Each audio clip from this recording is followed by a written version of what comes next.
بسم اللہ الرحمن الرحیم۔ السلام علیکم۔ جس جگہ ہم لوگوں کی رہائش تھی ہمارے گھر سے کچھ دور ایک قبرستان تھا اور اس قبرستان کے ساتھ ہی ایک مزار بھی تھا۔ ہر جمعرات اور جمعے کے دن اس مزار پر بہت رش ہوتا تھا۔ ہم لوگ بھی اکثر جمعرات کے دن وہاں جایا کرتے تھے۔ میرا جس گھرانے سے تعلق تھا وہ بہت ہی نچلے طبقے کا گھرانہ تھا، اسی لیے اکثر اچھا کھانا کھانے کے بہانے ہم لوگ مزار پر جا کر بیٹھ جاتے۔ وہاں پر اکثر جمعرات کے دن دیگیں بھی پکائی جاتی تھیں۔ مجھے دیگ کے چاول بہت پسند تھے۔ جس دن وہاں پر دیگ پکتی میں اور میرے بہن بھائی وہاں پر پہلے ہی پہنچ جاتے، لیکن اب چونکہ میں بڑی ہو رہی تھی تو میں نے خود جانا چھوڑ دیا تھا۔ میرے چھوٹے بہن بھائی میرے حصے کے چاول بھی لے آتے تھے، بلکہ وہ تو ہمارے پورے گھر کے لیے ہی چاول اٹھا لاتے۔ اس وقت میری عمر 17 برس تھی۔ گھر میں 2 وقت کی روٹی بھی ٹھیک سے نصیب نہیں ہوتی تھی، لیکن اس کے باوجود بھی میرا رنگ روپ اور قد کاٹ بہت اچھا تھا۔ مجھے دیکھ کر کوئی بھی نہیں کہہ سکتا تھا کہ میرا تعلق کسی غریب گھرانے سے ہے۔ میری اماں ہم سے بہت محبت کرتی تھی۔ جس حد تک ان سے ممکن ہوتا وہ ہماری ضروریات پوری کرنے کے ساتھ ساتھ ہماری خواہشات کو بھی پورا کرنے کی کوشش کرتیں، لیکن ابا کی محدود آمدنی میں ایسا ہونا ممکن نہیں تھا۔ ابا سارا دن سبزی اور فروٹ کی ریڑھی لگاتے تھے۔ کسی دن تو انہیں اچھا منافع ہو جاتا، لیکن کسی دن بہت ہی کم چیزیں بکتیں۔ اماں بھی ابا کا ہاتھ پٹانے کی پوری کوشش کرتی تھیں۔ اماں لوگوں کے رشتے کرواتی تھیں، اس کے لیے پورا دن ہی اماں کا گھر سے باہر گزر جاتا۔ اماں کی غیر موجودگی میں ہی گھر کو سنبھالتی تھی۔ کبھی کبھی گھر کے کاموں سے میں تنگ پڑ جایا کرتی تھی۔ میرا دل کرتا تھا کہ اماں گھر پر ہی رہا کریں، لیکن گھر کے خرچے پورے کرنے کے لیے اماں اور ابا دونوں کو ہی بہت محنت کرنا پڑتی تھی۔ مجھے میٹرک کیے 1 سال ہو چکا تھا۔ میرا ارادہ کالج میں داخلہ لینے کا تھا، لیکن گھر کے حالات اس بات کی اجازت نہیں دیتے تھے۔ میں نے سوچا کیوں نہ میں پرائیویٹ ہی 11ویں جماعت کا امتحان دے دوں۔ گھر کے سارے کام میں جلدی جلدی ختم کر دیتی، پھر میرا وقت ہی نہیں گزرتا تھا۔ ہمارے محلے میں ہماری ہمسائی ٹیوشن پڑھاتی تھی، وہ غریب لوگوں کو مفت بھی پڑھا دیتی تھی۔ میں نے اسے کہا کہ وہ مجھے بھی ٹیوشن دے دیا کرے۔ اس نے مجھے کل سے آنے کا کہہ دیا۔ میں نے بھی سوچا کہ میرا وقت وہاں پر اچھا گزر جائے گا، ایک تو پڑھائی ہو جائے گی، دوسرا مجھے دوسری لڑکیوں کے ساتھ کچھ گپ شپ کا موقع بھی مل جائے گا۔ اگلے دن میں خوشی خوشی وہاں پر گئی۔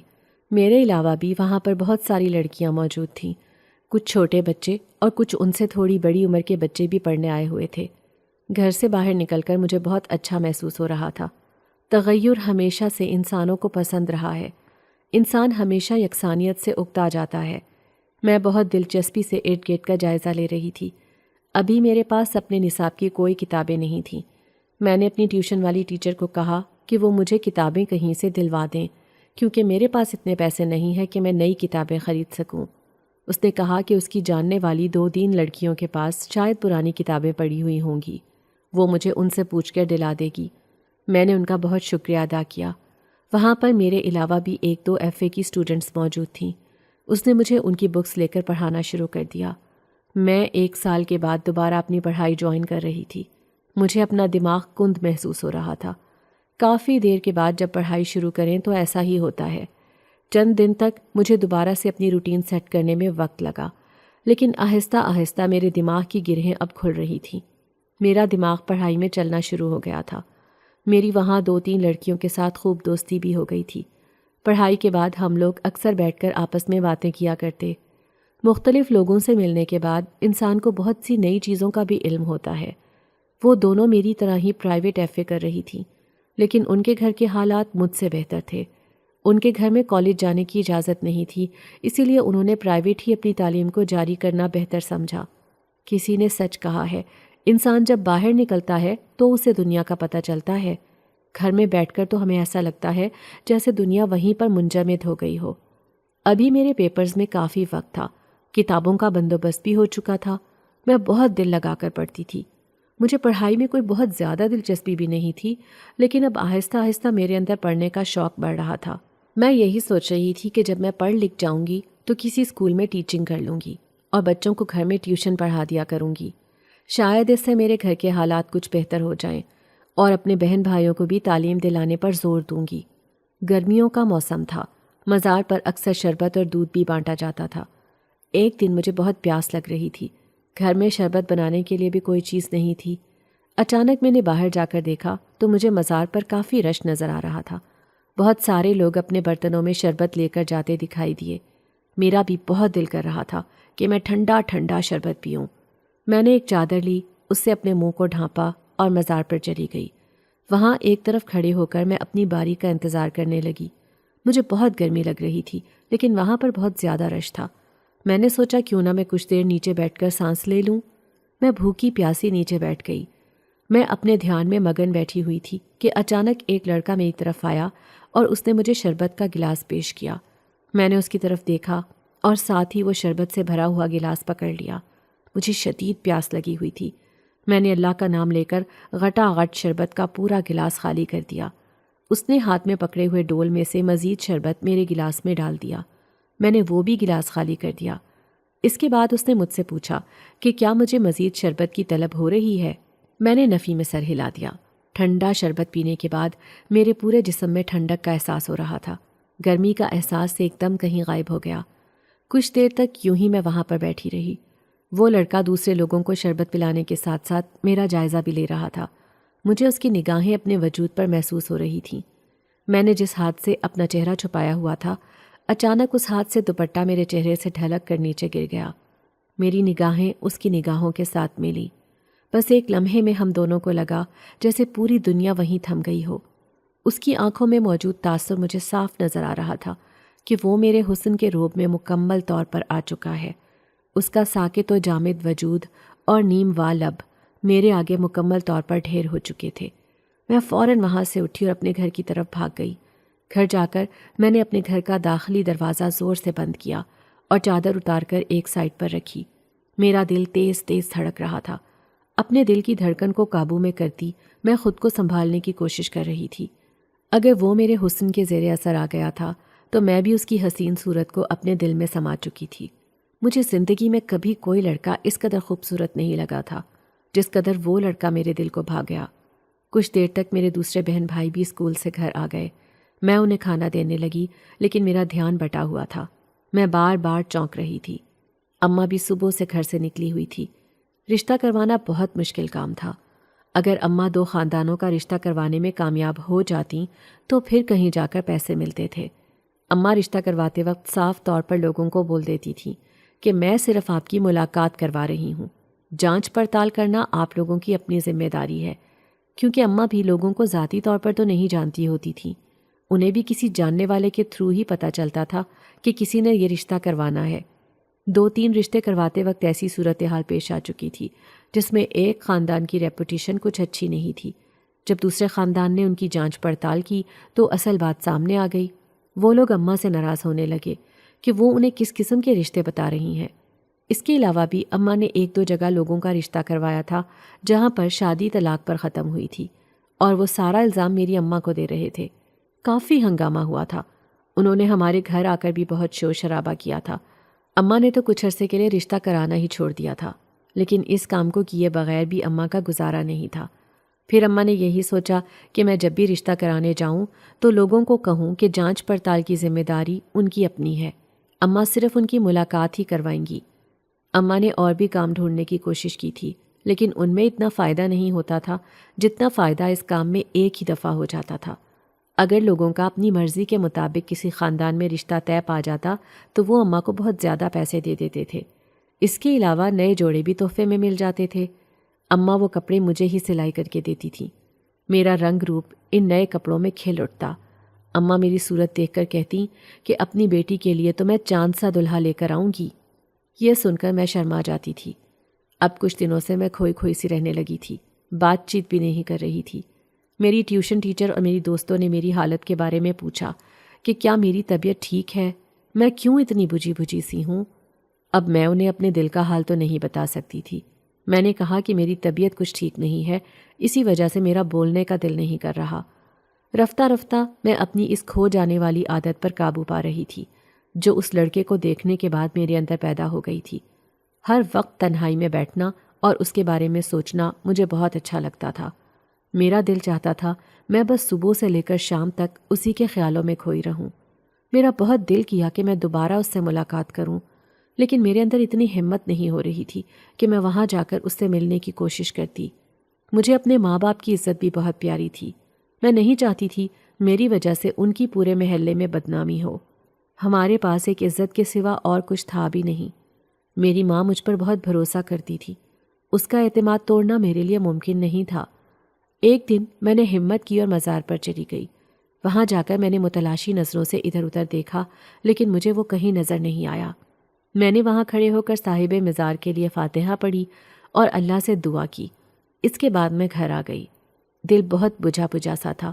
جس کی خاطر وہاں گئی تھی وہ تو ملا ہی نہیں۔ میرے پاس اس کے ساتھ رابطے کا کوئی ذریعہ نہیں تھا۔ میں بہت افسردہ سی پورے گھر میں چکر لگانے لگی۔ اس وقت میرے بہن بھائی بھی گھر پر نہیں تھے۔ ابا تو ویسے ہی اپنے کام پر جلدی چلے جاتے تھے۔ ان سب کے آنے میں ابھی بہت وقت تھا، اور میرا وقت تھا کہ گزر ہی نہیں رہا تھا۔ آج مجھے ٹیوشن سے چھٹی تھی۔ میں نے سوچا کیوں نہ بچوں کے آنے سے پہلے میں کھانا پکا لوں۔ میں کچن میں گئی۔ اچانک میری نظر سامنے پڑی۔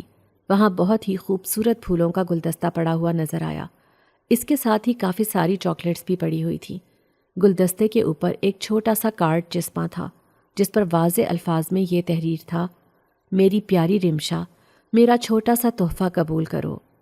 میرے لیے یہ بات بہت شاکنگ تھی کہ یہ گلدستہ یہاں پر کیسے آیا، کیونکہ گھر کا دروازہ میں کبھی بھی کھلا نہیں چھوڑتی تھی، اور نہ ہی میں نے اندر کسی کو آتے ہوئے دیکھا تھا۔ اوپر لکھی تحریر پڑھ کر میرا دل دھک دھک کر رہا تھا۔ بہت ہی خوشنما احساس نے مجھے اپنے گھیرے میں لے لیا۔ اپنے لیے ایسے محبت بھرے الفاظ پڑھنا مجھے خوشگوار حیرت میں مبتلا کر رہا تھا۔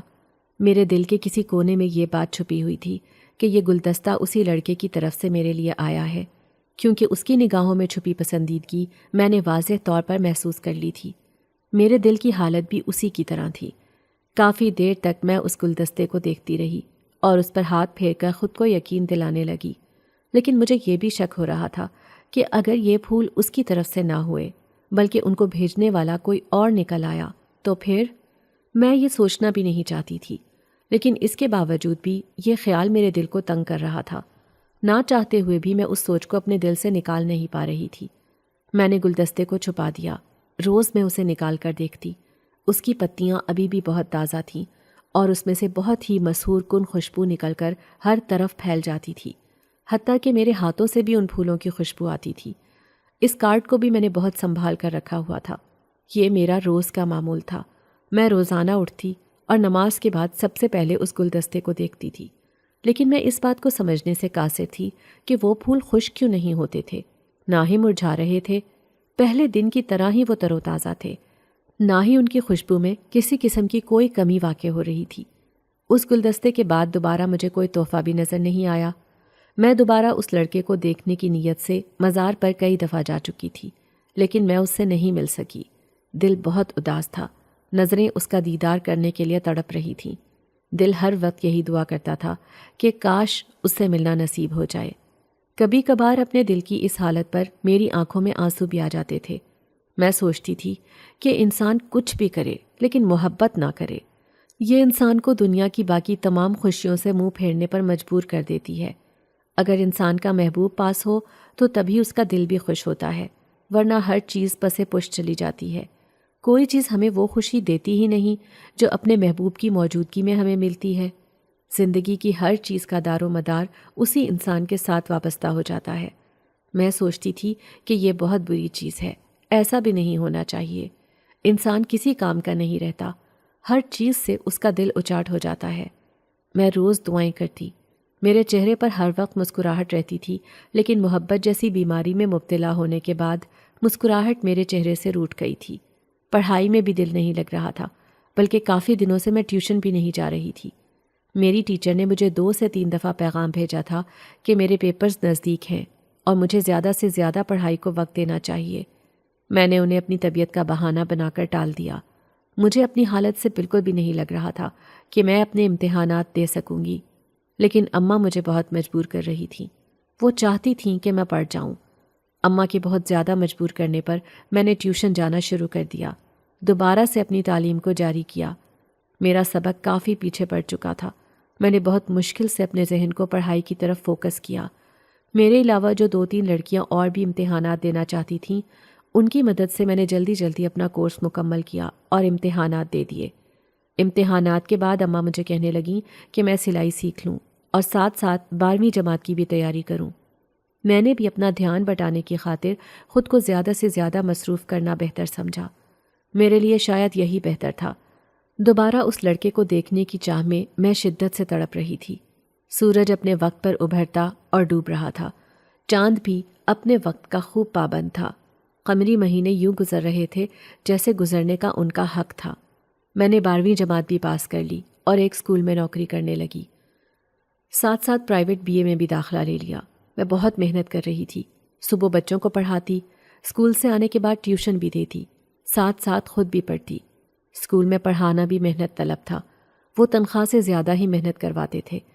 اس دن رات کی مشقت میں بہت تھک جاتی تھی، لیکن اس کے باوجود بھی میں لگی رہتی۔ آج سورج بہت گرم تھا۔ اس کی گرم شعائیں ہر طرف پھیل کر گرمی کا زور بڑھا رہی تھیں۔ مجھے آج تنخواہ ملنی تھی۔ میں بہت خوش اور مسرور تھی۔ میری پہلی کمائی میرے ہاتھوں میں آ رہی تھی۔ میں نے وہ تمام پیسے اپنی اماں کے ہاتھ پر رکھنے تھے۔ اسکول کی ٹائمنگ ختم ہونے کے بعد پرنسپل نے سب کو تنخواہ انویلپ میں پکڑائی۔ جب وہ مجھے پکڑا رہی تھیں، میرے ہاتھ خوشی سے کپ کپا رہے تھے۔ میں نے لرزتے ہاتھوں سے انویلپ پکڑا۔ خوشی کے مارے آنکھوں میں آنسو آ گئے۔ میں نے اپنے بیگ میں تنخواہ رکھی اور اسکول سے باہر نکل آئی۔ راستے میں بیگ پکڑے اطمینان سے جا رہی تھی۔ اچانک 2 موٹر سائیکل سوار آئے اور میرا بیگ اڑا کر لے گئے۔ میں ان کے پیچھے بھاگی مگر وہ بھاگ چکے تھے۔ میں موٹر سائیکل کی رفتار کا مقابلہ نہیں کر سکتی تھی۔ بے بسی کے مارے میری آنکھوں میں آنسو آ گئے۔ غم کی شدت بڑھنے لگی۔ اپنی محنت کی کمائی کو یوں لٹتا دیکھ کر میرا دل سینے سے باہر نکلنے کو بے تاب تھا۔ میں شدت غم سے وہیں سڑک پر بیٹھ گئی۔ میں بے آواز آنسو بہا رہی تھی۔ اچانک میری نظر سڑک پر پڑی۔ وہی لڑکا جس نے مزار پر مجھے شربت پلایا تھا میری طرف آ رہا تھا۔ میں خواب کی سی کیفیت میں اسے دیکھنے لگی۔ میں اپنا غم بھول گئی۔ وہ چلتا ہوا میری طرف آیا۔ اس نے مجھے اشارہ کیا۔ میں اس کے حصار کے زیر اثر چلتے ہوئے اس کی پیروی کرنے لگی۔ وہ مجھے لے کر چلتا ہوا آگے بڑھ رہا تھا۔ میں مسحور سی اس کے پیچھے چلنے لگی۔ مجھے سب کچھ بھول گیا۔ اگر کچھ یاد رہا بھی تو بس میرا محبوب، جس کی ایک جھلک دیکھنے کے لیے میں ایک عرصے سے تڑپ رہی تھی۔ مجھے دنیا بھول گئی تھی۔ وہ مجھے لے کر ایک گھر میں آ گیا۔ وہ گھر بہت خوبصورت تھا۔ وہاں خاموشی تھی اور کوئی نظر نہیں آ رہا تھا۔ کچھ دیر تک یوں ہی میں گم سم سی اسے دیکھتی رہی۔ پھر اچانک مجھے ہوش آیا اور مجھے یاد آیا کہ 2 موٹر سائیکل سوار میرا پرس چھین کر جا چکے ہیں اور میں اسی غم میں وہیں سڑک پر بیٹھ گئی تھی۔ اس کے ساتھ ہی میری آنکھیں دوبارہ سے نم ہونے لگیں۔ میں نے بہت مشکل سے اپنے آنسو اس سے چھپانے کی کوشش کی، لیکن شاید اس نے میری نم آنکھوں کو دیکھ لیا تھا۔ اس نے کہا کہ مجھے پریشان ہونے کی بالکل بھی ضرورت نہیں۔ اس نے ان موٹر سائیکل سواروں سے وہ رقم چھین لی ہے۔ اس نے میرا انویلپ مجھے واپس پکڑایا۔ میں حیرانگی اور خوشی کی ملی جلی کیفیت میں چلی گئی۔ میں نے اپنے لرزتے ہوئے ہاتھوں سے وہ انویلپ پکڑا اور ایک نظر اپنی اس محنت کی کمائی پر ڈالی۔ میں دل ہی دل میں اللہ کا شکر ادا کرنے لگی کہ اس نے اس لڑکے کو میرے لیے باعث رحمت بنا کر بھیجا، جو میری محنت کی کمائی کو لٹنے سے بچا لایا تھا۔ اس نے بہت محبت کے ساتھ میرا نام پکارا، رمشا، تمہیں جب بھی کسی چیز کی ضرورت ہو تو تم بغیر ڈرے اور جھجکے مجھے بتا سکتی ہو۔ میری آنکھیں اس کے چہرے کا طواف کر رہی تھیں۔ میں دیوانہ وار اسے تکتی جا رہی تھی۔ میرا بس نہیں چل رہا تھا میں اپنی آنکھوں کے سہارے سے اسے دل میں اتار لوں۔ دل کیا کہ گھڑی کی سوئیاں وہیں رک جائیں، موسم کی تبدیلی وہیں تھم جائے، دن رات میں نہ ڈھل سکے، لیکن ایسا ہو نہیں سکتا تھا۔ وقت کہاں رکتا ہے؟ دن اور رات کب کسی کے لیے ٹھہرتے ہیں؟ وصل کے لمحوں نے ختم ہونا ہی تھا۔ ہجر کا موسم بھی آ گیا۔ وقتی طور پر بھی اس کا مجھ سے جدا ہونا میرے لیے ہجر ہی تھا۔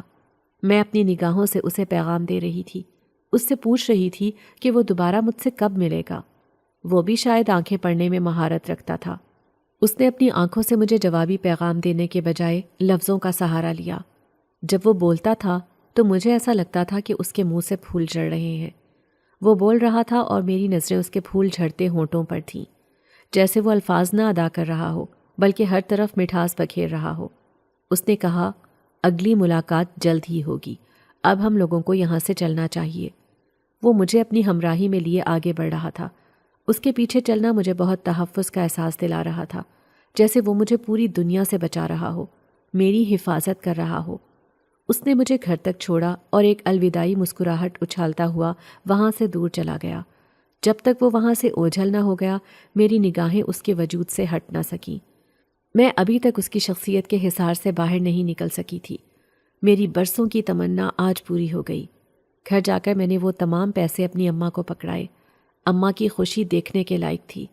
میں نے اماں کو کہا کہ میں انہیں اپنی تنخواہ ہر مہینے دوں گی اور وہ تمام پیسے جوڑ کر اپنے دانتوں کا علاج کروائیں۔ اماں کے تقریباً تمام دانت ہی اتر رہے تھے اور میں چاہتی تھی کہ وہ آرٹیفیشل دانت لگوا لیں تاکہ ان کو کھانے میں آسانی ہو۔ اماں کہنے لگیں کہ وہ یہ تمام پیسے جوڑ کر میرا جہیز اکٹھا کریں گی۔ یہ سن کر مجھے بہت غصہ آیا تھا۔ میں ہمیشہ سے ہی ان فضول رسومات کے سخت خلاف تھی۔ میں نے اپنی اماں کو کہا کہ مجھے کوئی جہیز نہیں جمع کرنا۔ جس کو شادی کرنی ہے وہ مجھ سے ایسے ہی شادی کرے، بغیر کسی ڈیمانڈ کے۔ یہ کیا بات ہوئی؟ لڑکیوں کی قدر ہی نہیں، قدر تو صرف ان کے ساتھ آنے والے اس سامان کی ہوتی ہے۔ اماں مجھے سمجھانے لگ گئیں کہ بیٹا یہ تو دنیا کے رواج بن چکے ہیں جن کو توڑنا ہمارے لیے بہت مشکل ہے۔ اگر میں تمہیں ایسے ہی خالی ہاتھ رخصت کر دوں گی تو تمہارے سسرال والے تمہارا جینا حرام کر دیں گے۔ میں روز رشتے کرواتی ہوں، میرا تو کام ہے یہ۔ لوگ بہت لالچی ہیں، وہ وہی رشتہ کرنا پسند کرتے ہیں جہاں پر انہیں زیادہ مال کی امید ہو، ورنہ تو اتنی خوبصورت اور سلیقہ مند لڑکیوں کو لوگ پسند نہیں کرتے کیونکہ ان کے پاس دینے کے لیے سامان کم ہوتا ہے، ان کے پاس انہیں پیسہ کم نظر آ رہا ہوتا ہے۔ اب تو بس مادی چیزوں کی اہمیت ہے، انسانوں کی تو کوئی قدر ہی نہیں۔ لوگ وہ خوبیاں نہیں دیکھتے جو زندگی گزارنے کے لیے ایک انسان کے اندر چاہیے ہوتی ہیں، بلکہ ان کا دھیان صرف گاڑی، بنگلہ اور پیسے کی طرف ہوتا ہے۔ اماں کے لہجے میں مجھے افسردگی دکھائی دی۔ میں نہیں چاہتی تھی کہ آج کے دن اماں دکھی ہوں۔ میں نے بات بدلی اور اماں سے کہنے لگی کہ انہوں نے کھانے میں کچھ پکایا ہے یا پھر میں کھانے کی تیاری کروں۔ اماں کہنے لگیں کہ کھانا انہوں نے پکا دیا ہے، اب بس کچھ دیر میں وہ بھی گھر سے باہر نکلنے والی ہیں۔ جب سے میں نے نوکری شروع کی تھی میں نے اماں کو کہا تھا کہ وہ گھر سے کم ہی نکلا کرے، لیکن میرے منع کرنے کے باوجود بھی اماں زیادہ سے زیادہ کام تلاش کرنے کی کوشش میں رہتی تھیں تاکہ کچھ پیسے بن سکیں۔ ایسے ہی ایک دن اماں رشتہ کروانے کی غرض سے ایک فیملی کو لے کر دوسری فیملی کے گھر گئیں۔ ان دونوں کے درمیان رشتہ طے پا چکا تھا، اب شادی کی ڈیٹ فکس کرنی باقی تھی۔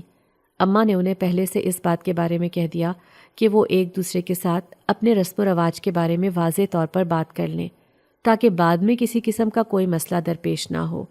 وہ فیملیز آپس میں تاریخ ڈیسائیڈ کر رہی تھی، لیکن ہلکی پھلکی باتوں اور مذاق کے دوران ان کے درمیان بحث و مباحثہ شروع ہو گیا۔ اماں ہمیشہ سے یہی کہا کرتی تھیں کہ مذاق اتنا ہی کیا جائے جتنا آپ خود بھی سہ سکیں۔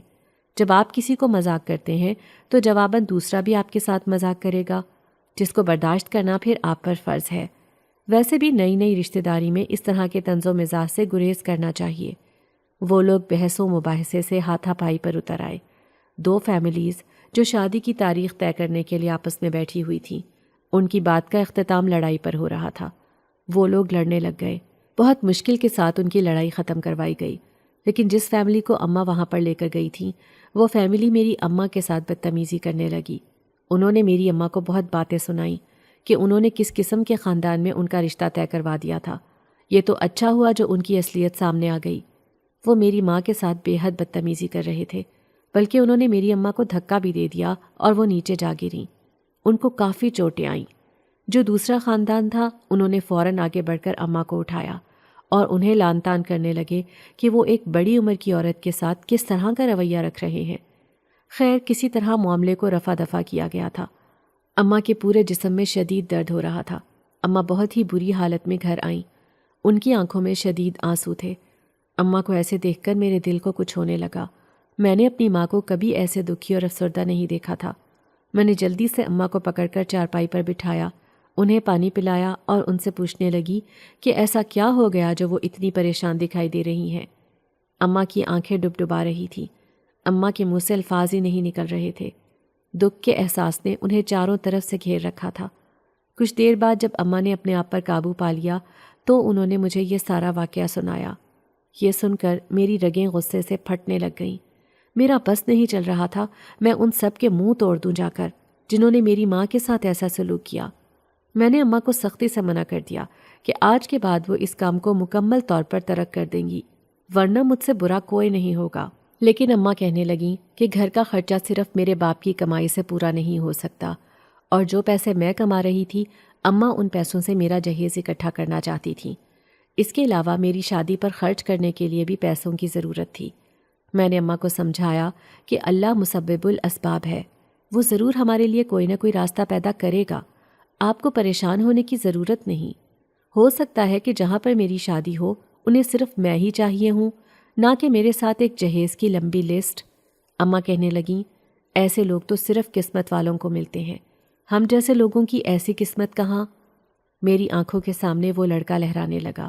دور کہیں دل کے کونے میں یہ احساس جنم لے رہا تھا کہ جس طرح میں اس کی محبت میں گرفتار ہوں وہ بھی مجھے چاہتا ہے، اور مجھے پورا یقین ہے کہ وہ مجھے صرف 2 جوڑی کپڑوں میں ہی قبول کر لے گا۔ کافی دنوں تک اماں اسی غم میں مبتلا رہیں اور ان کے پورے جسم میں درد بھی اٹھ رہا تھا۔ میں اماں کو مالش کرتی رہی، لیکن اماں نے شاید اس غم کو سینے سے ہی لگا لیا تھا۔ میرے ذہن میں ایک خیال اٹھنے لگا کہ اگر اماں گھر میں سارا دن اکیلی رہیں گی تو اس دکھ کو نہیں بھلا پائیں گی، ان کے لیے ضروری ہے کہ وہ کسی نہ کسی کام میں مشغول ہوں۔ میں نے اماں کو کہا کہ وہ رشتہ کروانے کے علاوہ کوئی ایسا کام ڈھونڈ لیں جس میں اس طرح کی صورتحال پیدا ہونے کا خطرہ نہ ہو۔ میں نے اماں کو کہا کہ میں جس اسکول میں جاب کرتی ہوں وہاں پر کینٹین کے اندر پکوڑے اور سموسے بیچنا شروع کر دیتے ہیں، اس سے کمائی بھی اچھی ہو جائے گی اور آپ کا وقت بھی گزر جائے گا۔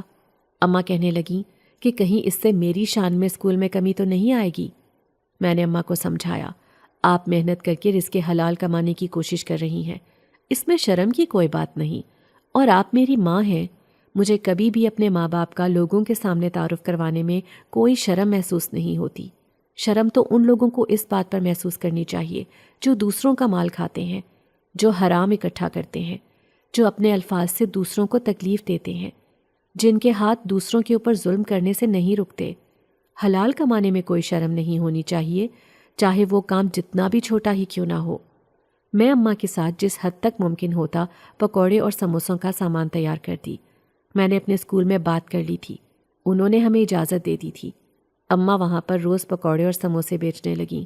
اماں بہت صفائی کے ساتھ کام کرتی تھی، صاف ستھرا گھر کا بنا سامان جلد ہی وہاں پر مقبول ہو گیا۔ اماں جتنا بھی سامان بنا کر لے کر جاتیں سب کا سب بک جاتا۔ میری کلیگز اور میری پرنسپل کو بھی اماں کے ہاتھ کا ذائقہ بہت پسند آیا تھا۔ وہ اکثر اپنے گھر میں ہونے والی دعوتوں میں پیسے دے کر اماں سے کھانے پکوانے لگیں۔ اس کام میں ہمیں کافی بچت ہو رہی تھی۔ اماں کا دھیان بھی بٹ گیا، انہیں کرنے کو کام بھی مل گیا اور پیسے بھی اچھے بننے لگے۔ رشتہ کروانے کا کام اماں نے مکمل طور پر ترک کر دیا تھا، اور مجھے بھی یہ کام زیادہ پسند آیا کیونکہ اماں میرے ساتھ ہی گھر واپس آ جاتی تھی، انہیں پورا دن گھر سے باہر نہیں نکلنا پڑتا تھا۔ جب ہم دونوں گھر جاتے اسی وقت میرے بہن بھائی بھی گھر آ چکے ہوتے۔ اسکول سے آنے کے بعد اب انہیں اماں گھر نظر آ جاتی تھیں تو وہ بھی بہت خوش ہوتے تھے۔ انہی دنوں کسی جاننے والے کے توسط سے میرا ایک رشتہ آ گیا۔ اماں کا بھرپور ارادہ تھا کہ وہ اس رشتے پر اپنی نظر ثانی کرے۔ دیکھنے میں تو بظاہر وہ ایک بہترین رشتہ تھا، لیکن میرا دل تو کسی اور کا ہی اسیر ہو چکا تھا۔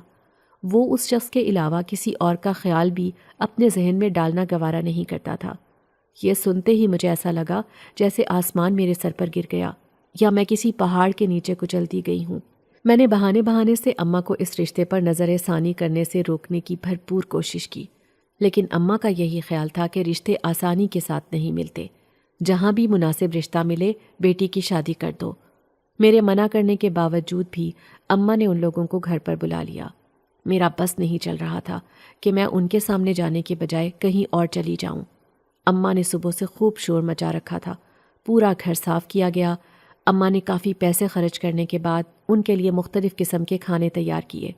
میں نے اماں کو منع بھی کیا کہ وہ پہلی دفعہ آ رہے ہیں، ان کے سامنے صرف چائے کا سامان ہی کافی ہے، لیکن اماں کہنے لگیں کہ لوگ یہ تمام چیزیں رشتہ کرنے کے دوران بہت زیادہ غور سے دیکھتے ہیں کہ ان کی آؤ بھگت کس طرح کی گئی۔ رشتہ کرنے کے لیے ان تمام چیزوں کا بہت دھیان رکھنا پڑتا ہے، لیکن مجھے یہ سب کچھ بہت برا لگ رہا تھا۔ اماں نے مجھے کہا کہ میں تیار ہو کر اچھے سے کپڑے پہنوں اور ہلکا پھلکا میک اپ بھی کر لوں۔ اماں ایک عرصے سے اس پیشے سے وابستہ رہی تھی، انہیں معلوم تھا کہ لوگ کس طرح کی لڑکیاں پسند کرتے ہیں۔ میں نے بہت بے دلی کے ساتھ کپڑے تبدیل کیے اور اماں کے کہنے پر ہلکا ہلکا میک اپ کر لیا۔ میں بے حد خوبصورت لگ رہی تھی۔ اماں مجھے دیکھتے ہی میری نظر اتارنے لگیں۔ لیکن مجھے اپنا حسین سراپا اس وقت بالکل بھی اچھا نہیں لگ رہا تھا۔ میں یہ تمام تیاریاں اپنے محبوب کے لیے کرنا چاہتی تھی، میں صرف اسی کی دلہن بننا چاہتی تھی، لیکن یہ سب الٹ ہو رہا تھا۔ اس احساس نے میری آنکھوں کو نم کر دیا۔ اپنی نمدیدہ آنکھوں کو خشک کرنے کے بعد میں خاموشی کے ساتھ چارپائی پر بیٹھ گئی اور مہمانوں کا انتظار کرنے لگی۔ ان کے آنے میں ابھی کچھ وقت باقی تھا۔ اماں نے ساری تیاری مکمل کر لی تھی۔ جو ہی گھڑی کی سوئیوں نے 2 بجائے، ہمارے دروازے کی بیل بجی۔ اماں نے فوراً آگے بڑھ کر دروازہ کھولا اور مہمانوں کو ڈرائنگ روم میں بٹھا دیا۔ میری اماں کے جہیز کے صوفے ہم لوگوں نے اپنے چھوٹے سے ڈرائنگ روم میں سجائے ہوئے تھے۔ ان کے اوپر اماں نے بہت خوبصورت کور بھی چڑھا رکھے تھے۔ جس حد تک ہم لوگوں سے ممکن ہوا تھا، ہم نے اپنے ڈرائنگ روم کو سجانے کی پوری کوشش کی تھی۔ ان کی خاطر تواضع کرنے کے بعد اماں مجھے ان کے سامنے لے آئیں۔ میں نے زبردستی مسکراہٹ اپنے چہرے پر سجائی۔ ان لوگوں نے مجھ سے چند ایک سوال کیے۔ دیکھنے میں تو وہ کافی مہذب اور باوقار لوگ لگ رہے تھے، لیکن انسانوں کے ظاہری حلیے کچھ اور ہوتے ہیں، اور اندر کے حالات کا علم تو ان کے ساتھ پالا پڑنے کے بعد ہی معلوم ہوتا ہے۔ ایسا ہمیشہ میری اماں ہی کہا کرتی تھی۔ انہوں نے مجھ سے چند ایک سوال پوچھے اور اماں نے بہانے سے مجھے وہاں سے اٹھا دیا۔ مجھے تو ویسے ہی وہاں سے اٹھنے کا موقع چاہیے تھا۔ میں جلدی جلدی وہاں سے اٹھی اور باہر نکل آئی۔ کچھ دیر بعد وہ لوگ جانے کے لیے اٹھ کھڑے ہوئے تو اماں نے مجھے بلایا کہ میں ان سے سلام لے لوں۔ نہ چاہتے ہوئے بھی میں نے ان سے سلام لی۔ ان کے جانے کے بعد میرا موڈ بہت آف تھا، کیونکہ صاف لگ رہا تھا انہیں میں بہت پسند آئی ہوں، وہ لوگ ہاں کر دیں گے۔ میں دل ہی دل میں اللہ سے دعائیں کر رہی تھی کہ کاش وہ اس رشتے سے منع کر دیں، یا پھر اماں ہی ان لوگوں کو انکار کر دے۔ 3 سے 4 دن گزرنے کے بعد انہوں نے اس رشتے کے لیے ہاں کر دی اور اماں کو کہا کہ وہ آ کر ایک بار ان کے لڑکے کو دیکھ لیں۔ مجھے تو پکا یقین تھا اگر یہ رشتہ مناسب ہوا تو اماں نے ہاں کرنے میں بالکل بھی دیر نہیں لگانی۔ میری اماں ان لوگوں میں سے نہیں تھی جو بہتر سے بہتر کی تلاش میں اپنی بچیوں کی عمر زیادہ کر دیتے ہیں۔ مجھے اس لڑکے پر بھی غصہ آ رہا تھا جس نے مجھے کہا تھا کہ وہ جلد ہی مجھ سے دوبارہ ملے گا، لیکن اتنا وقت بیت گیا تھا، وہ اب تک مجھ سے دوبارہ ملاقات کرنے کی نیت سے نہیں آیا تھا۔ اب تو مجھے یہی شک ہو رہا تھا کہ شاید میری محبت ہی یک طرفہ ہے، اس کے دل میں میرے لیے کوئی محبت نہیں۔ دل افسردگی کی چادر اوڑھ کر بیٹھ گیا۔ ان گنت خدشات نے مجھے اپنے گھیرے میں لے لیا۔ میں پوری رات اسی کے بارے میں سوچتی رہی اور میں نے جاگتی آنکھوں کے ساتھ اندھیری رات کو ختم کیا اور دن کا اجالا ہر طرف پھیل گیا، لیکن اپنی زندگی مجھے اندھیرے میں ڈوبتی ہوئی محسوس ہو رہی تھی۔ میں ہر وقت بے چین سی رہنے لگی، کسی کام میں بھی من نہیں لگ رہا تھا۔ اماں نے لڑکا پسند کر لیا، دونوں طرف سے ہاں ہو گئی اور میرا رشتہ طے پا گیا۔ لڑکیاں تو اپنی شادی پر بہت خوشی کا اظہار کرتی ہیں، لیکن میں گمسم رہنے لگی تھی، کیونکہ شادی اگر اپنے من پسند انسان کے ساتھ ہو تو تبھی انسان خوشی سے مہکتا ہے۔ ایک دن میں اسکول سے واپس آ رہی تھی کہ مجھے وہ دوبارہ نظر آیا، لیکن پچھلی بار کی برعکس اس بار میرے حواس سلامت تھے۔ غصے کی ایک لہر نے مجھے اپنے گھیرے میں لے لیا۔ خوشی اور مسرت کے بجائے غم و غصہ مجھ پر غالب آ گیا۔ میری آنکھوں میں ناراضگی اسے واضح نظر آ رہی تھی۔ مدھم سی مسکراہٹ اس کے چہرے پر اپنی جھلک دکھا کر گم ہو گئی، جیسے میری حالت اسے محسوس کر رہی ہو۔ یہ دیکھ کر مجھے شدید غصہ آیا۔ وہ اس بار بھی مجھے پہلے کی طرح اس خالی مکان میں لے آیا۔ میں خاموشی کے ساتھ دوسری طرف رخ پھیر کر کھڑی تھی۔ میرا انداز واضح طور پر میری ناراضگی کا اظہار کر رہا تھا۔ اس نے بہت محبت اور اپنائیت کے ساتھ میرا نام پکارا۔ اس کے منہ سے اپنا نام سنتے ہی میری آدھی ناراضگی تو ویسے ہی ختم ہو گئی تھی۔ دل کی حالت بدلنے لگی۔ ہم نے کبھی لفظوں میں ایک دوسرے سے اپنی محبت کا اظہار نہیں کیا تھا۔ پچھلی 2 ملاقاتوں میں بھی ہم نے اپنی تمام باتیں آنکھوں کے راستے ہی کی تھیں اور دل کے راستے سمجھی تھیں۔ وہ مجھے کہنے لگا کہ میں اس سے ناراض کیوں ہو رہی ہوں، وہ جلد ہی مجھ سے روز ملاقات کے لیے آیا کرے گا۔ اس کی طرف دیکھتے ہوئے میرے منہ سے بے اختیار یہ الفاظ نکلے، اب کیا فائدہ تمہارے آنے کا؟ اس کی آنکھوں میں سوال تھا کہ میں ایسا کیوں کہہ رہی ہوں۔ میں بولنے لگی، اب تو میں کسی اور کے نام کی انگوٹھی پہن چکی ہوں اور تم اب آ رہے ہو۔ میری آنکھیں روز تمہاری راہ تکتی تھیں، شاید تم آج آ جاؤ، لیکن تم نہیں آئے۔ لیکن اس کے چہرے پر کسی قسم کا کوئی پچھتاوا اور شرمندگی مجھے دکھائی نہ دی۔ یہ دیکھ کر میرا دل بہت برا ہوا۔ مجھے یہی لگا کہ میرے خدشات بالکل ٹھیک تھے، وہ مجھ سے محبت نہیں کرتا۔ دل کا شیشہ آئینے کی طرح چھپاک سے ٹوٹ گیا۔ میرے ہر طرف زلزلے کے آثار محسوس ہو رہے تھے۔ شدت غم سے میں دوہری ہونے لگی تھی۔ میں پاس پڑی کرسی پر ڈھیر ہو گئی۔ آنکھوں کے آگے اندھیرا چھا رہا تھا۔ اس نے مجھے یوں لرزتے دیکھا تو فوراً میرے لیے پانی لینے بھاگا اور بولا، میں اس طرح پریشان نہ ہوں۔ کیا مجھے معلوم ہے کہ جس کے ساتھ میری منگنی ہو رہی ہے وہ کون ہے؟ میں نے پانی کا گھونٹ بھرتے نفی میں سر ہلایا۔ اس نے مزید میرا امتحان نہ لیا اور کہا کہ میرا ہونے والا منگیتر وہی تھا۔ میں وہیں ٹھٹک گئی۔ اپنی سماعتوں پر یقین نہ آیا، جیسے غلط سن رہی ہوں۔ اس نے مسکراتے ہوئے کہا کہ اس کا نام توصیف ہے اور میں جلد ہی مسز توصیف بننے جا رہی تھی۔ میں بے یقینی کی کیفیت کا شکار تھی۔ اگر یہ سب سچ تھا تو پھر میرے من کی مراد پوری ہو رہی تھی۔ غم و غصہ ایک دم ختم ہو گیا۔ دل کی کیفیت ہی بدل گئی۔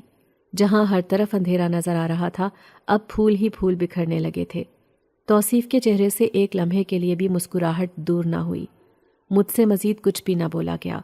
میں وہاں سے نکل آئی اور سڑک پر چلنے لگی۔ وہ میرے پیچھے پیچھے چلا آیا۔ اس کی آواز میرے کانوں میں پڑ رہی تھی۔ وہ مجھے اپنی محبت کا یقین دلا رہا تھا اور جلد ہی ملاقات کا وعدہ کرنے کا کہہ گیا۔ میں اپنی پوری رفتار کے ساتھ چلتی ہوئی گھر پہنچی۔ دل زور زور سے دھڑک رہا تھا۔ اپنی دھڑکنوں پر قابو پاتے ہوئے میں نے گھر کے اندر قدم رکھا۔ آج اماں میرے ساتھ اسکول نہیں گئی تھی۔ ان کے سر میں درد تھا جس کی وجہ سے وہ میرے ساتھ اسکول نہیں جا سکی تھی۔ سامنے ہی اماں سر پہ دوپٹہ باندھے لیٹی نظر آئیں۔ میں نے اماں سے پوچھا کہ کیا انہوں نے دوائی لی ہے؟ اماں کہنے لگیں ہاں، لیکن مجھے لگ رہا ہے کہ دوائی کا اثر نہیں ہوگا، ڈاکٹر کے پاس ہی جانا پڑے، شاید میرا بلڈ پریشر تیز ہے۔ میں نے اماں کو کہا کہ وہ جلد سے جلد اپنا چیک اپ کروا لیں، کیونکہ بلڈ پریشر کا بار بار تیز ہونا خطرناک ہوتا ہے۔ یہ فالج کے اٹیک یا ہارٹ اٹیک کا باعث بھی بن سکتا ہے۔ اماں مجھے کہنے لگیں کہ مجھے زیادہ ڈاکٹر بننے کی ضرورت نہیں ہے۔ جب انسان پر آزمائش آتی ہے تو اللہ کی طرف سے ہی آتی ہے اور اسے کوئی نہیں روک سکتا۔ میں نے مزید بحث کرنا مناسب نہیں سمجھا۔ ہر انسان کا اپنا ہی سوچنے کا انداز ہوتا ہے۔ ہم تمام انسان ایک دوسرے سے مختلف ہیں، اس لیے ہماری سوچ کا زاویہ بھی ایک دوسرے سے مختلف ہوتا ہے۔ ایک دن میرے سسرال والے ملنے کے لیے آ گئے۔ اماں نے مجھے بھی ان کے پاس ہی بٹھا دیا۔ چونکہ اب مجھے معلوم ہو چکا تھا کہ توصیف ہی میرا ہونے والا شوہر ہے، تو میری تمام بیزاریت دور ہو چکی تھی۔ میں بہت خوشی اور اپنے دل کی رضامندی کے ساتھ وہاں پر بیٹھی ہوئی تھی۔ انہوں نے میری ماں کو صاف طور پر منع کر دیا کہ انہیں صرف اپنی بہو چاہیے، بلکہ وہ بہو نہیں بلکہ بیٹی لے کر جا رہے ہیں۔ انہیں کسی قسم کے جہیز یا کسی اور چیز کی خواہش نہیں ہے۔ لیکن میری اماں کہنے لگیں کہ وہ اپنی خوشی کے ساتھ اپنی بیٹی کو سامان دے کر بھیجنا چاہتی ہیں۔ خالی ہاتھ رخصت کرنا انہیں اچھا نہیں لگتا۔ پھر اچانک انہوں نے اماں کو کہا کہ وہ ہمیں ایک بات بتانا چاہتے ہیں جو انہوں نے چھپائی ہے۔ میں اور اماں ایک دوسرے کا منہ دیکھنے لگے۔ نہ جانے ایسی کون سی بات ہے جس کا ہمیں علم نہیں۔ میری ہونے والی ساس کہنے لگیں کہ ان کا تعلق انسانی دنیا سے نہیں ہے بلکہ وہ جنات ہیں۔ یہ سنتے ہی ہمارے دماغ بھگ سے اڑ گئے۔ اس بات کی توقع نہ میں نے کی تھی اور نہ ہی اماں نے۔ ہم دونوں کے منہ کھل گئے۔ مجھے تو یوں لگا جیسے میں جو سن رہی ہوں اور دیکھ رہی ہوں یہ سب خواب ہے، حقیقت سے اس کا کوئی تعلق نہیں۔ جیسے ہی میری نیند کھلے گی تو یہ سب ختم ہو جائے گا، لیکن ایسا نہیں ہوا۔ وہ سب لوگ بھی وہاں پر حقیقت میں موجود تھے اور میں بھی کبوتر کی طرح آنکھیں بند کر لینے سے کچھ بھی بدل نہیں سکتی تھی۔ اور اماں تو جیسے قوت گویائی سے محروم ہی ہو گئی تھی۔ انہوں نے ہماری شکلیں دیکھیں، مزید کوئی بات نہ کی، بلکہ وہ کہنے لگے کہ ابھی آپ لوگ ہمیں اجازت دیں، ہم دوبارہ پھر کبھی حاضر ہوں گے، لیکن آپ لوگوں کو بالکل بھی ڈرنے اور پریشان ہونے کی ضرورت نہیں۔ ہمارا بیٹا آپ کی بیٹی سے بہت محبت کرتا ہے اور یہ رشتہ اسی نے بھجوایا ہے۔ اس کے ساتھ ہی انہوں نے میری اماں سے مزید ایک بات کہی کہ اس رشتے کو ختم کرنے سے پہلے وہ ایک بار مجھ سے ضرور پوچھ لیں، کیا معلوم اس رشتے میں میری بھی پسندیدگی ہو۔ ہم دونوں وہیں شوق کی حالت میں بیٹھی رہیں اور وہ لوگ اٹھ کر چلے گئے۔ کافی دیر تک ہم دونوں ایک دوسرے سے ایک لفظ بھی نہ بول سکیں۔ میں نے ہمت کی اور اماں سے کہا کہ کیا وہ یہ رشتہ توڑ دیں گی؟ اماں میری طرف دیکھ رہی تھیں، کہنے لگیں کہ وہ کیسے کسی جن کے ساتھ میری شادی کر سکتی ہیں؟ کیا دنیا میں انسانوں کی کمی واقع ہو گئی ہے یا پھر لڑکوں کا کال پڑ گیا ہے جو اب وہ جن کے ساتھ میرا رشتہ طے کریں گی؟ اماں دونوں ہاتھ اوپر اٹھاتے ہوئے بولیں کہ وہ کسی صورت بھی میری شادی ایک جن کے ساتھ نہیں کریں گی۔ میں اس رشتے سے فوراً انکار کر دوں گی اور اب انہیں یہاں آنے کی بالکل بھی ضرورت نہیں۔ میں اماں سے کچھ بھی نہ کہہ سکی۔ شاید اماں نے ان کی اس بات پر غور کرنا مناسب نہیں سمجھا تھا کہ ایک بار آپ اپنی بیٹی کی پسندیدگی بھی پوچھ لیں۔ میں اپنے دل کی بات اپنی ماں سے نہ کہہ سکی کہ وہ اس رشتے کو مت توڑیں۔ مجھے اس بات سے کوئی فرق نہیں پڑتا کہ وہ انسان ہے یا جن، وہ بس میرا محبوب ہے اور میں اس کو ہر قیمت پر حاصل کرنا چاہتی تھی۔ میرے چہرے پر موجود اداسی بھی اماں کو نظر نہ آئی۔ اماں نے بہت تیزی کے ساتھ میرے رشتے ڈھونڈنے شروع کر دیے۔ میرا خاموش اور گمسم چہرہ اماں کو نظر ہی نہیں آ رہا تھا، جیسے وہ جان بوجھ کر مجھے نظر انداز کر رہی ہوں۔ بس مجھے اس بات کی سمجھ نہیں آتی تھی کہ ہمارے معاشرے میں لڑکی اور لڑکے کی رضامندی کو اتنی اہمیت کیوں نہیں دی جاتی۔ زندگی تو انہوں نے ہی گزارنی ہے، اس لیے ان کی پسندیدگی کو بھی فوقیت دی جانی چاہیے۔ ایک دن وہ لوگ دوبارہ ہمارے گھر آئے۔ اماں نے انہیں صاف طور پر منع کر دیا کہ وہ ایک جن کے ساتھ اپنی بیٹی کی شادی نہیں کریں گی، اس لیے وہ لوگ یہاں پر آنا بند کر دیں۔ یہ بات سن کر ان لوگوں کو بہت غصہ آ گیا۔ وہ لوگ کہنے لگے کہ اگر وہ لوگ ایک بار کسی کے ساتھ کوئی وعدہ کر لیں تو پھر اسے پورا کرنا ان پر لازم ہوتا ہے۔ وہ یہ رشتہ نہیں چھوڑ سکتے۔ اگر ہم لوگ رضامند نہ بھی ہوں تب بھی وہ اپنے بیٹے کی شادی مجھ سے ہی کریں گے۔ میری تو دلی خواہش یہی تھی، لیکن میں یہ بھی نہیں چاہتی تھی کہ میری اماں دل سے اس رشتے پر راضی نہ ہوں۔ ان کے چہروں پر موجود غصے نے ہم سب کو ڈرا دیا۔ ان کے جانے کے بعد اماں بہت پریشان ہو گئیں۔ کہنے لگیں کہ کہیں وہ ہم لوگوں کو کوئی نقصان نہ پہنچا دیں۔ میں نے اماں کو سمجھایا کہ میں اس کو پسند کرتی ہوں، اس لیے آپ وہاں پر میرا رشتہ طے کر دیں، کیونکہ میں نہیں چاہتی کہ وہ کسی قسم کا کوئی نقصان ہم لوگوں کو پہنچائیں۔ ویسے بھی انسانوں سے زیادہ جنات خطرناک نہیں ہو سکتے۔ مگر اماں کا دل نہیں مان رہا تھا۔ وہ یہی بار بار کہہ رہی تھی کہ ان کی دنیا ہم سے بہت مختلف ہے، تم کیسے ان کے ساتھ گزارا کرو گی؟ اماں کو بہت مشکل کے ساتھ میں نے سمجھایا کہ اگر انسان کا ساتھ ہی من پسند ہو تو انسان گزارا کر ہی لیتا ہے، اس لیے آپ پریشان نہ ہوں۔ اماں نے میرے کہنے پر ہاں کر دی۔ چند دنوں کے بعد میرا نکاح تھا۔ میں بہت خوش تھی۔ میرے نکاح کا جوڑا اور زیور میرے سسرال والوں کی طرف سے ہی آیا تھا۔ مجھے مطمئن اور خوش باش دیکھ کر اماں بھی پرسکون نظر آ رہی تھیں۔ میرے دل کی دھڑکنیں بہت تیز تھیں۔ اتنے انتظار کے بعد میں اپنی محبت کو پانے جا رہی تھی۔ مجھے یوں لگ رہا تھا جیسے میں نے پوری دنیا فتح کر لی ہو۔ اس سرشاری کے احساس نے مجھے چاروں طرف سے اپنے گھیرے میں لے لیا۔ کچھ دیر میں ہی بارات آ گئی۔ نکاح خان نے مجھ سے پوچھا کیا مجھے توصیف احمد اپنے نکاح میں قبول ہے؟ میں نے ہاں میں سر ہلاتے ہوئے اپنا سر جھکا دیا۔ اگر آپ کو آج کی ہماری کہانی پسند آئی ہے تو اسے لائک کیجیے اور اپنے پیاروں کے ساتھ شیئر کیجیے، اور ہاں، اگر آپ نے ابھی تک ہمارا چینل سبسکرائب نہیں کیا تو ضرور کیجیے۔ ملتے ہیں کل ایک نئی اور دلچسپ کہانی کے ساتھ، تب تک کے لیے اللہ حافظ۔